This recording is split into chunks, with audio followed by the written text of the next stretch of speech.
ఈ రోజుల్లో social media అంటే ఎంత పవర్‌ఫుల్లో మనందరికీ తెలిసిందే. సోషల్ మీడియా ద్వారా ఏదైనా చేయొచ్చు, ఎంతమందినైనా భయపెట్టొచ్చు. అలాంటి సోషల్ మీడియా హద్దులని ఇప్పుడు ఆంధ్రప్రదేశ్ ఆపబోతుందా అనే విషయాలైతే తెలుసుకుందాం.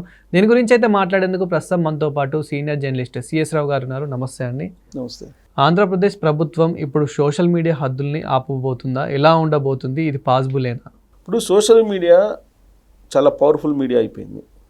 ఎవరు అవునన్నా కాదన్నా.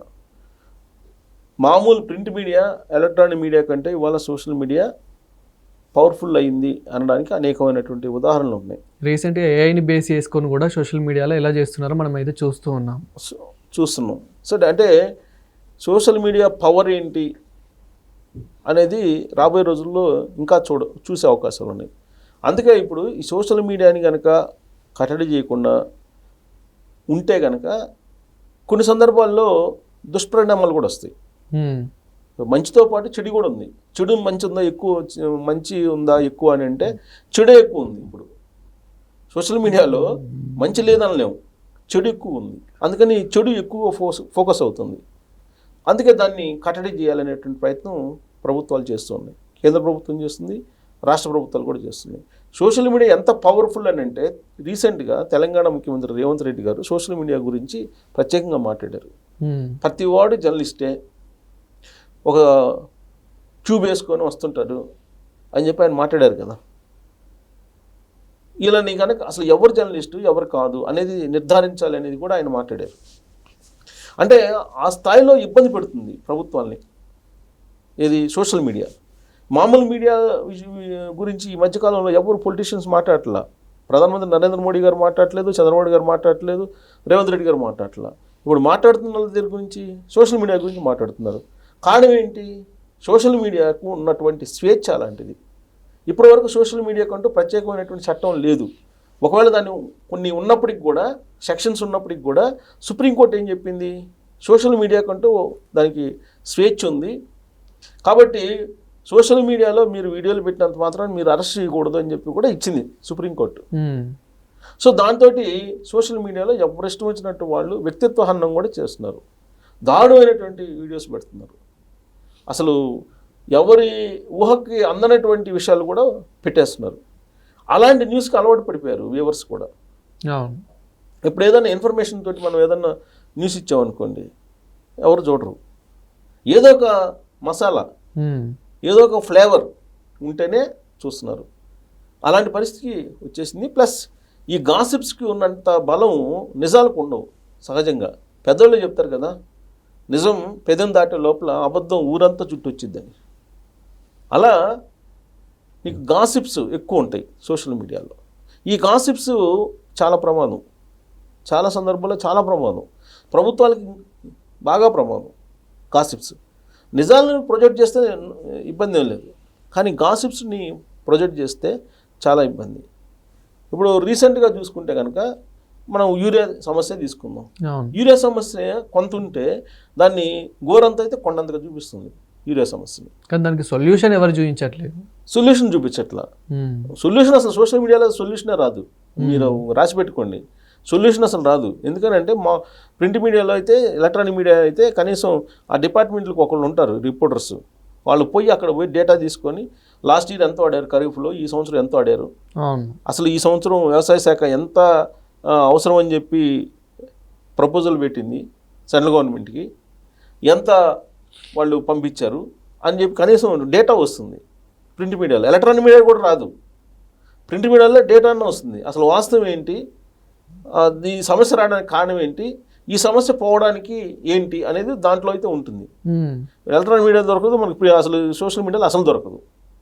సోషల్ మీడియాలో ఏంటి కావాల్సింది, ఒక విజువల్ తీసుకుంటారు, వాళ్ళు తిడుతుంటారు రైతులు గవర్నమెంట్ని, లేదంటే ఆ పర్టికులర్ ఎమ్మెల్యేనో ఎంపీనో మినిస్టర్నో సీఎంనో తిడుతుంటారు, అదే చేస్తారు, అది చూస్తుంటారు, భలే తిడుతున్నారని. దాన్నే సోషల్ మీడియాలో ప్రతిపక్షాలు కూడా వాడుకుంటున్నాయి. సో ఇలా ప్రభుత్వాలను ఇబ్బంది పెట్టేటువంటి పరిస్థితి వచ్చింది. అందుకే దీనికి కూడా ఒక ప్రత్యేకమైనటువంటి చట్టం కావాలి అని చెప్పి చంద్రబాబు గారు భావించారు. కారణం ఏంటంటే అక్కడ వైఎస్ఆర్ కాంగ్రెస్ పార్టీకి సంబంధించినటువంటి వాళ్ళు అక్కడ ఉన్నటువంటి ప్రభుత్వాన్ని ఇబ్బంది పెట్టడంతో పాటు లేనిపోయినటువంటి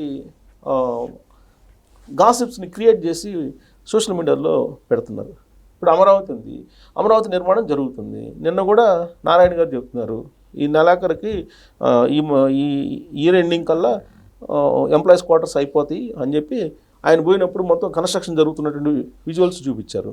కానీ వర్షాలకు మునిగిపోయింది అమరావతి అని చెప్పి పెద్ద ఎత్తున ప్రచారం చేశారు.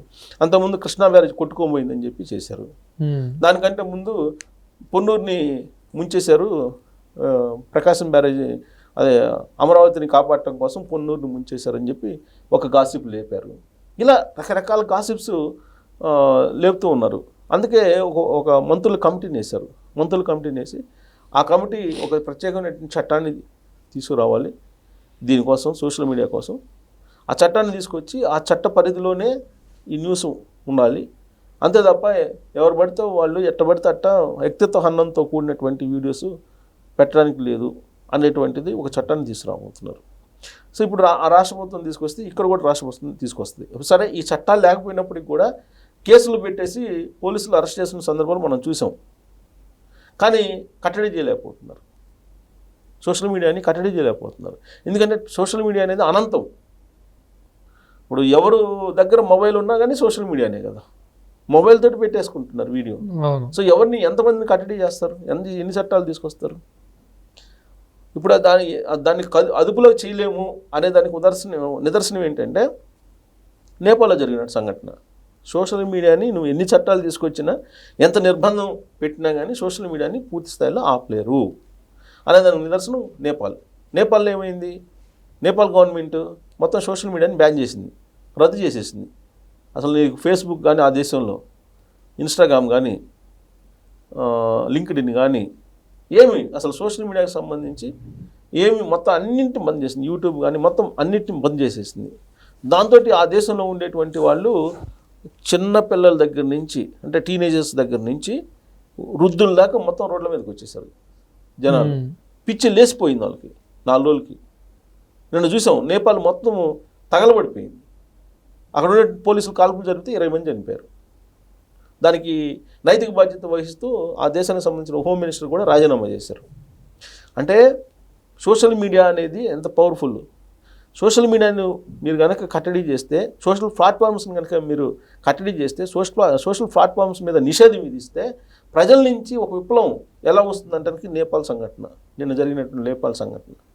సో కాబట్టి దీన్ని నియంత్రించాలి, లేదంటే దీని మీద చట్టం తీసుకొచ్చి దీన్ని క్లోజ్ చేయాలి అనుకుంటే అది క్లోజ్ అయ్యేది కాదు.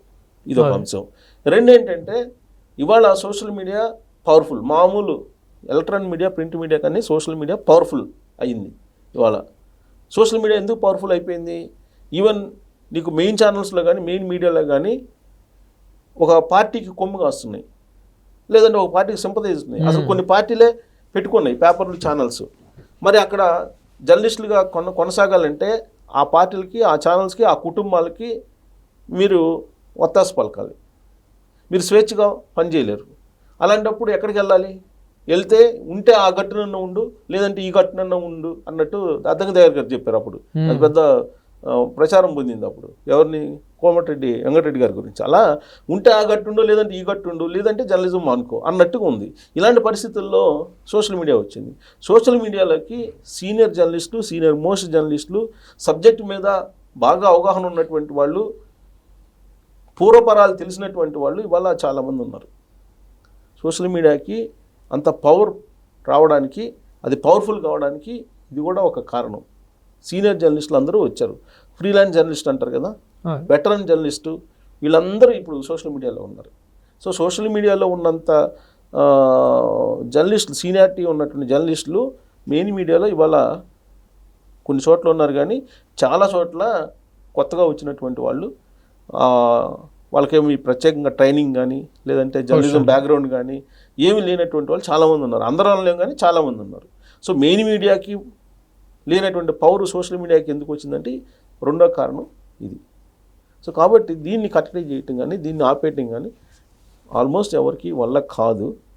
సో కాబట్టి దాన్ని మరీ హద్దులు మీరినప్పుడు చట్టపరంగా ఆదుకోవచ్చు, చట్టపరంగా వాళ్ళ మీద చర్యలు తీసుకోవచ్చు. Thank you sir. Thank you.